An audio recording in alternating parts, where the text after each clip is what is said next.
বিসমিল্লাহির রহমানির রহিম। হুজুর সাল্লাল্লাহু আলাইহি ওয়াসাল্লাম হইতে বর্ণনা করা হইয়াছে যে ব্যক্তি নামাজ কাজা করে যদিও পরে উহা পড়িয়া নেয়, তথাপি সময় মতো নামাজ না পড়ার কারণে সে এক হুকবা পরিমাণ জাহান্নামে জ্বলিবে। নাউজুবিল্লাহ।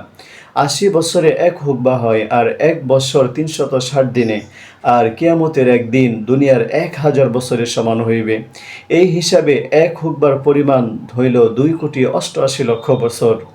ফায়দা: আবিধানিক অর্থে হুকবা হইল দীর্ঘমেয়াদী সময়। অধিকাংশ হাদিসে উহার পরিমাণ উল্লেখিত সংখ্যায় আসিয়াছে। দুরে মানসুর কিতাবেও বিভিন্ন রেওয়ায়েতে ইহাই বর্ণিত হইয়াছে। হযরত আলী রাদিয়াল্লাহু তাআলা আনহু বেলাল হাজরি রহমতুল্লাহি আলাইহির নিকট জিজ্ঞাসা করিলে তিনি বলিয়াছেন, ৮০ বছরে এক হুকবা, প্রতি বছরে ১২ মাস, প্রতি মাসে ৩০ দিন, আর প্রতিদিনে ১,০০০ বছরের সমান। হযরত আব্দুল্লাহ ইবনে মাসউদ রাদিয়াল্লাহু তাআলা আনহু হইতে সহিহ riwayat মোতাবেক ৮০ বছর বর্ণিত হইয়াছে। হযরত আবু হুরায়রা রাদিয়াল্লাহু তাআলা আনহু খুদ হুজুর সাল্লাল্লাহু আলাইহি ওয়াসাল্লাম হইতেও ইহা নকল করিয়াছেন যে ৮০ বছরে এক হুকবা, ৩৬০ দিনে এক বছর, এবং একদিন তোমাদের এই জগতের হিসাবে ১,০০০ দিনের সমান হয়। এই একই হিসাব হযরত আব্দুল্লাহ ইবনে ওমর রাদিয়াল্লাহু তাআলা আনহুমা ও হুজুর সাল্লাল্লাহু আলাইহি ওয়াসাল্লাম হইতে নকল করিয়াছেন।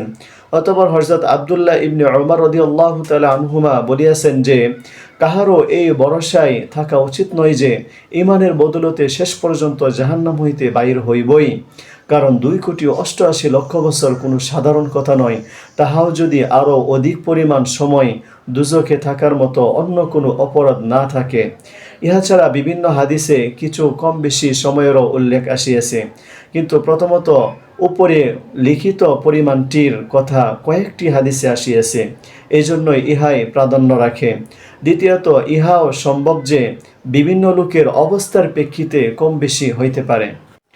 আবুল আইস সমরকন্দি রহমতুল্লাহি আলাইহি কুররাতুল উয়ুন গ্রন্থে হুজুর সাল্লাল্লাহু আলাইহি ওয়াসাল্লামের ইরশাদ নকল করিয়াছেন যে ব্যক্তি জানিয়া শুনিয়া এক ওয়াক্ত নামাজ ছাড়িয়া দেয়, তাহার নাম জাহান্নামের দরজায় লিখিয়া দেওয়া হয়। নাউজুবিল্লাহ।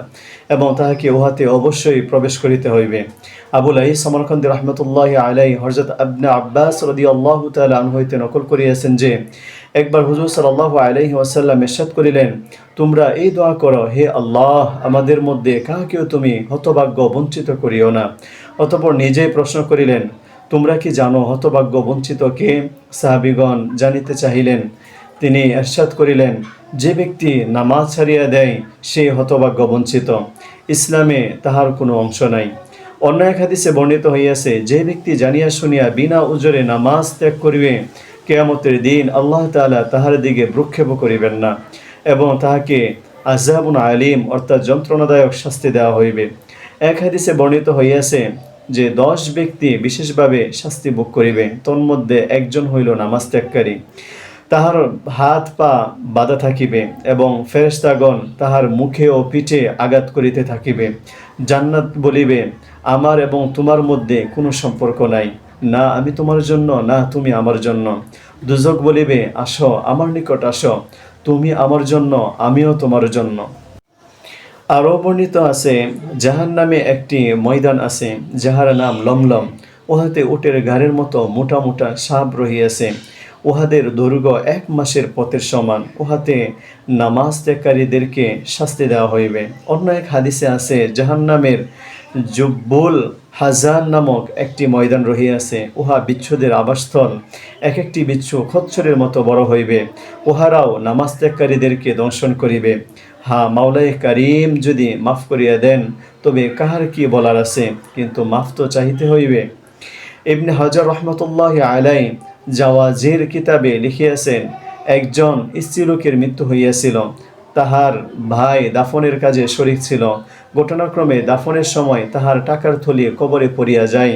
তখন খেয়াল হয় নাই, কিন্তু পরে যখন খেয়াল হইল, তখন তাহার খুব আফসোস হইল। চুপে চুপে কবর খুলিয়া উহা বাহির করিতে এরাদা করিল।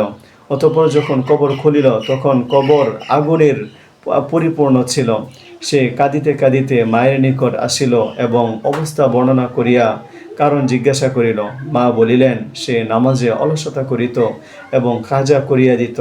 আল্লাহ তাআলা আমাদের সকলকে হেফাজত করুন, আমিন।